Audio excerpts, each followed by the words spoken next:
सुनिए भार्गव जी, चिल्लाइए मत। हिम्मत है तो बोल दो, आज बोल दो ओपी राजभर जी तभी मंत्री पद की शपथ लेंगे जब जनगणना के लिए तैयार होगी बीजेपी। बोलिए ना, जातियों के आधार पर तो वोट मांगते हो आप। बिल्कुल मानते हैं, बिल्कुल मानते हैं, बिल्कुल मानते हैं। तो यानी जातिगत जनगणना होगी? नहीं होगी। भारतीय जनता पार्टी अभी तक इस मुद्दे के पक्ष में नहीं है कि हम जातिगत जनगणना नहीं होगी। नहीं होगी। क्यों नहीं होगी? अब इसका भी सवाल सुन लीजिए, इसका भी जवाब सुन लीजिए। हाँ। इसका जवाब ये है कि हम देश को अलग अलग हिस्सों में बांटना नहीं देना चाहते हैं। नीरज जी, आप ये कह रहे हो कि जातियों के नाम पर जहर खोल रहे हैं। मैं आपकी बात मान लेता हूं, चलिए मान लेता हूं। मैं कुछ नाम ले रहा हूं, उनको अभी बताइए वो जातियों में जहर खोल रहे कि नहीं खोल रहे, जात के नाम पर सियासत कर रहे हैं कि नहीं कर रहे। ओपी राजभर नाम सुना है आपने? सुभाषपा के अध्यक्ष। संजय निषाद पार्टी। अनुप्रिया पटेल अपना दल। तो ये भी जातियों में जहर खोल रहे हैं आपके सहयोगी। देखिए, अभी इन लोगों ने वो वाला मुद्दा नहीं उठाया जिस प्रकार। कहां मुद्दा नहीं उठाया? 20 साल से चिल्ला रहे हैं राजभर। ये भार्गव भाई कितने साल से चिल्ला रहे हो जातिगत? एक मिनट देशी जी, एक मिनट। हाँ भार्गव जी, कितने साल से चिल्ला रहे हो जाति जनगणना को लेकर? 20 साल हो गए। सुना आपने? वो कह रहे 20 साल से हम चिल्ला रहे हैं। हम लोग इनसे बैठ के बात करेंगे, इनको समझाएंगे कि हमें इस चीज से हट करके हमें चुनाव अपने मुद्दे पे, अपने देश के मुद्दे पे। अच्छा, समझा लोगे आप इनको? राजभर जी को समझा लोगे? बिल्कुल समझाएंगे जी। इसमें कोई मैं पूछ लेता हूँ। हाँ भार्गव जी, वो ये कह रहे हैं कि कमरा बंद करके चटनी लगा के समझा देंगे राजभर जी को।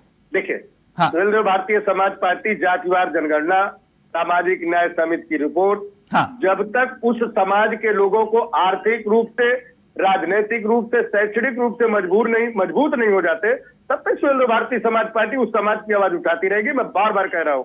और जातिवार समझाने की बात कर रहे हैं आपको। आज जो लोग, सुनिए तिलक भाई, ये भार्गव है, मैं बहुत सही बात, मैं इधर उधर घुमाता नहीं भाई, जुबान पर है ना। बिल्कुल घुमाऊंगा नहीं। हाँ, अगर आप भार्गव तो मैं भी तिलक सुन लो, मैं फिर सवाल पूछूंगा आराम से। भारतीय, हाँ एक मिनट भार्गव जी, अगर चुनौती स्वीकार है तो बोलिए कि अगर इन 6 महीनों में जनगणना नहीं करवाई, आदेश नहीं दिया, तो मैं मंत्री नहीं बनूंगा। बोलो, बोल सकते हो? मैंने आपको कहा ना, हमारे विजन है। और विजन छोड़ो, कहते हैं विजन छोड़ो। बोल सकते हैं राजभर जी कि मुझे मंत्री मत बनाओ या जनगणना करवाओ या मुझे मंत्री बनाओ। बोलो। जनगणना के पक्ष में भारतीय समाज पार्टी है। पक्ष में होना ना पक्ष में होना छोड़ दो ना। तब तक हम अगर आप विरोध में होगे तो आपको वोट मिल जाएगा क्या? जातियों के आधार पर तो वोट मांगते हो आप। बिल्कुल मानते हैं, मानते हो ना? थाना चौकी में डीएम कलेक्टर नहीं है तो ये बोलो,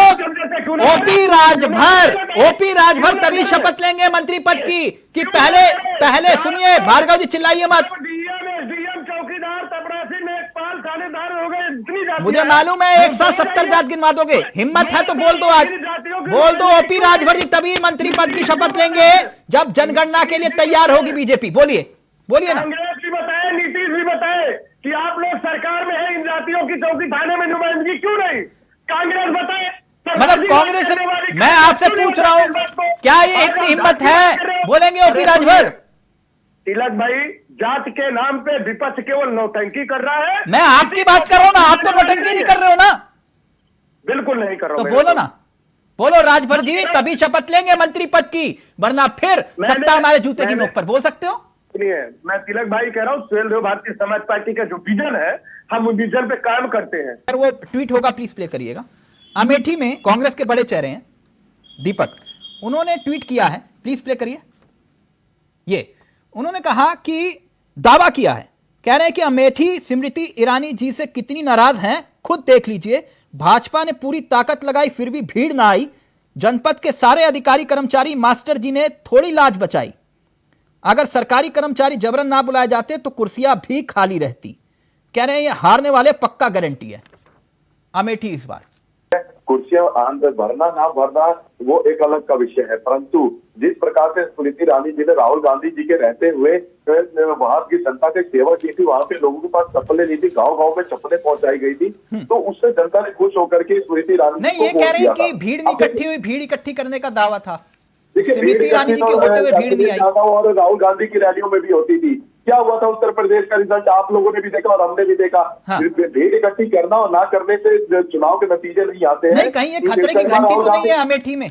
मैं एक बार बता दूं, राहुल गांधी जी की रैलियों में जब वहां के जो लोग रैलियों में जाते थे उनसे पूछा जाता था आप यहाँ पे राहुल गांधी जी को देखना है, तो वहां की जनता कहती थी राहुल गांधी जी को नहीं, हम तो हेलीकॉप्टर देखने आए हैं। ये कुछ आपके मीडिया पत्रकारों ने वहां के नहीं, ऐसा भी तो होता है सर, आप लोग फिल्म स्टार्स को उतारते हो तो जनता देखने आती है ना, उनको वोट थोड़ी ना देती है। फिर मैं ये पूछ रहा हूं आपसे, हाँ, वही मैं कहना चाह रहा हूँ, वोट जो है मतलब कोई खतरे की घंटी तो नहीं है ना, ये जो कांग्रेसी दावा कर रहे हैं कि देखिए कि वहां पर भीड़ नहीं इकट्ठी हो रही है। अब कोई खतरे की घंटे नहीं है। भारतीय जनता पार्टी श्री नरेंद्र मोदी जी के नेतृत्व में 350 प्लस वोट सीट लेकर के लोकसभा में आ रही है। नहीं, अमेठी मसला है, अमेठी, जिसमें अमेठी भी है। उत्तर प्रदेश की सभी सीटें भारतीय जनता पार्टी जीतने जा रही है माननीय नरेंद्र मोदी जी के नेतृत्व में। एक अंतिम लाइन में आप लोगों को बोलना चाहूंगा, देखिए भारतीय जनता पार्टी जातीय जनगणना के आधार पर अपने